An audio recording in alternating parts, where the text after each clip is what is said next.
Hello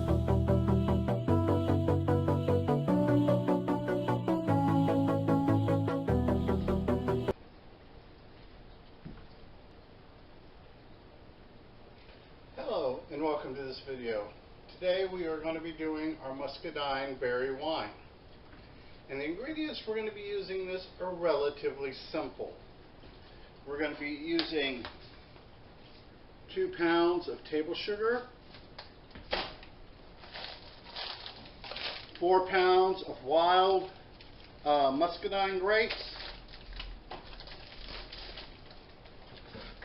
2 pounds of store-bought black table grapes, and 5 ounces of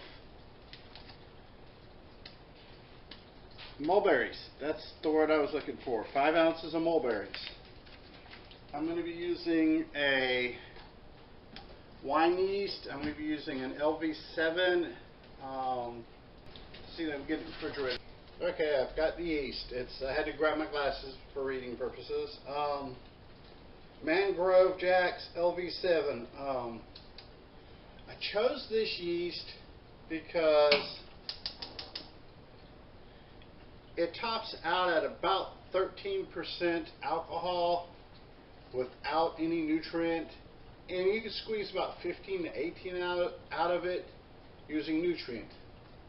I'm not going to use nutrient. I'm going to go for the 13% alcohol because this is really good at giving you the flavor, your flavor from your fruits. It's also good for aroma. I had realized that I hadn't turned the stove on to heat my water up, so we'll do that, and we'll return once we get the water heated up to dissolve the sugar. We are now in the process of dissolving sugar into the water. I had brought the water up to too high of a temp, and I needed to let it cool for a minute. Now, I've already dumped most of my sugar out of the bag into the pot and got it dissolved. Just simply for convenience, and you don't want to watch me stand here and stir sugar into water. But I will take a little bit because I did spill some, so we're going to steal some of the house sugar and put it in to make up for what I spilt. Something that I stress heavily, and I try to at least mention it in all my videos, is sanitation. Sanitation. Clean your equipment. Sanitize your equipment. Whether you're using a product such as Star San or One Step, or you're using a light bleach or a thin down bleach. Because sterilization and sanitation are the key to making good brews. So, we have got this pretty well dissolved in, and we're going to go ahead and move on to the second part as soon as I get this here.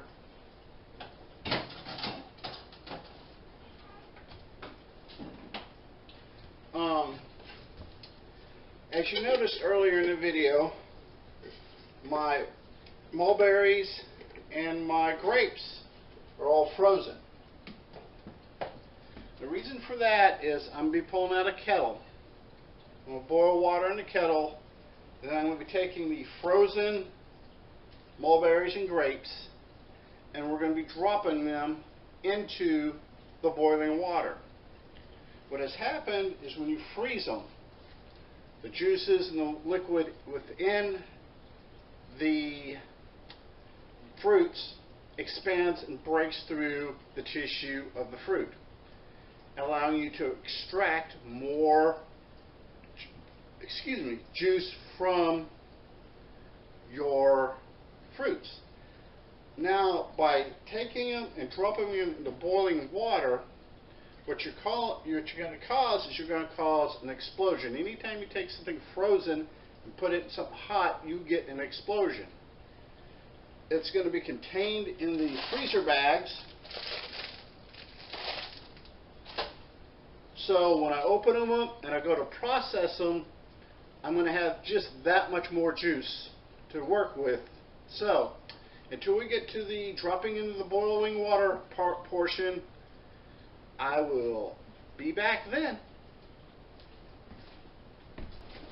Okay, we have achieved boiling on our big pot, so it is time to start dropping in our frozen things. Let them get in there and do their little thing.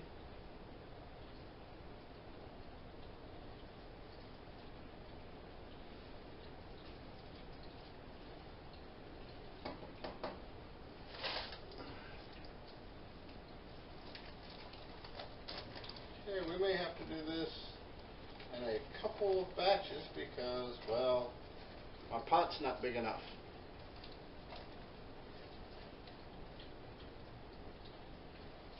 So,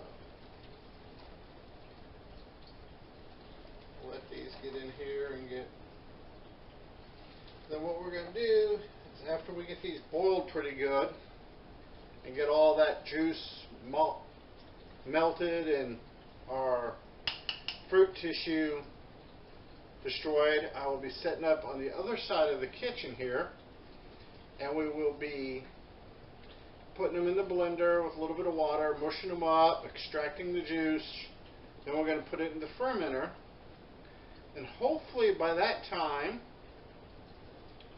the sugar water in the refrigerator is cold. They're cool enough that I can put it into my fermenter, give it a good little stir,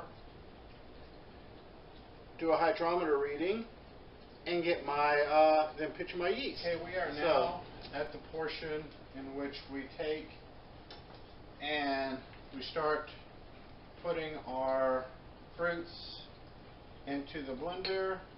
I add a little bit of water. This is just tap water. We have pretty good tap water. It's spring water, and it works pretty well straight out of the tap without having to fool with it a bunch. So we're going to start with our mulberries.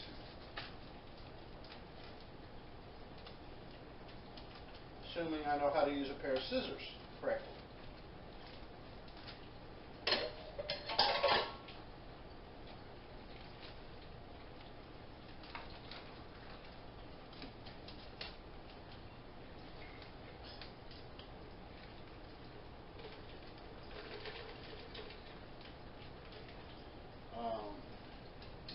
So that's about 5 ounces, 5.5 ounces.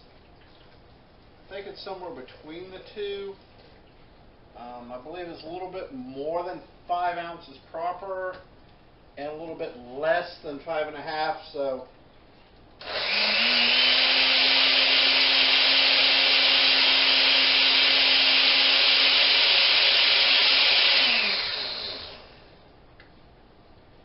there we go, our mulberries.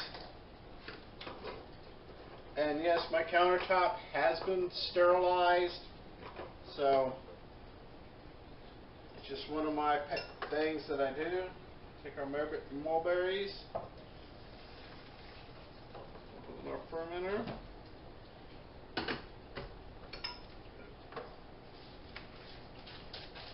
Take our first batch of grapes, muscadines.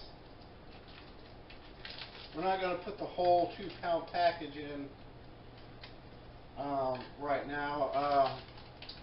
These were picked, or I picked them and frozen, put them in these pretty good sized bags, freezer air sealed them, or I should say vacuum sealed them, and add a little bit more water here.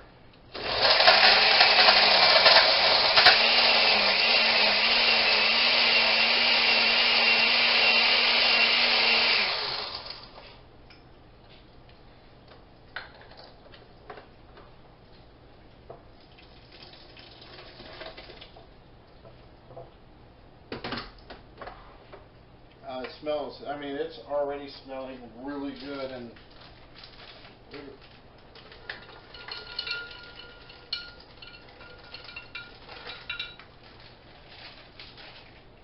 may have just overfilled this, but we'll find out real quick. Some of those puppies weren't unfrozen yet.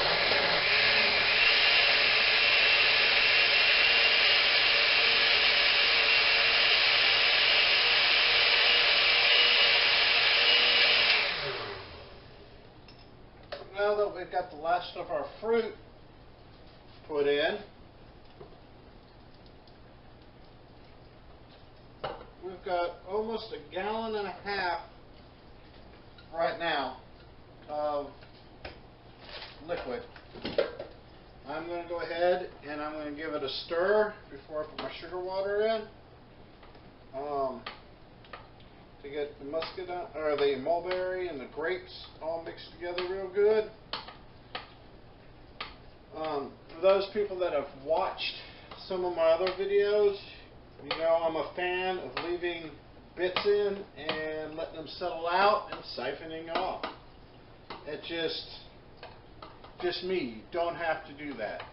You can put them in a hot bag or a nylon stocking or something of that nature, and which will make your removing your bits easier. It's at this point it's just personal taste. I'm going to go check the sugar water real quick and see if it's cool enough to go into the fermenter.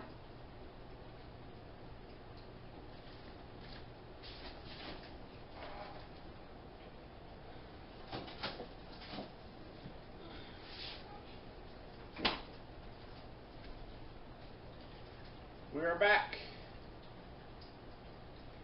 Okay, now the sugar water has cooled off, and we are going to put it in our fermenter, and on the floor, and all over the counter. But we got us about a little over 2 gallons, 2.5 gallons maybe. We're going to have to go ahead and stir this real good. I'm going to get my trusty hydrometer out.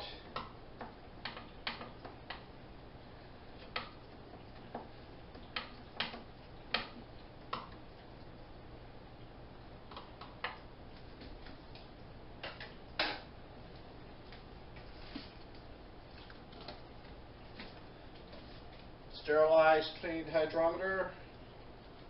Drop it in. Oh. Sinking. Evidently I don't have enough liquid in here for it to, so we're going to have to pull, I'll go off camera and I'll pull some of this out before I pitch my yeast, and we'll be back for me to pitch the yeast as soon as I get a hydrometer reading. Okay, I've pulled some of my must off, did a hydrometer reading. It's showing about an a guesstimation or approximate alcohol of about 15%. So if I'm getting 13% out of this yeast, I'm going to have some residual sugars. And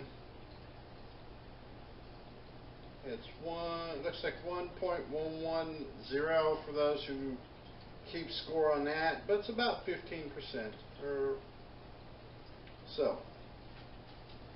Now we are going to pitch our yeast.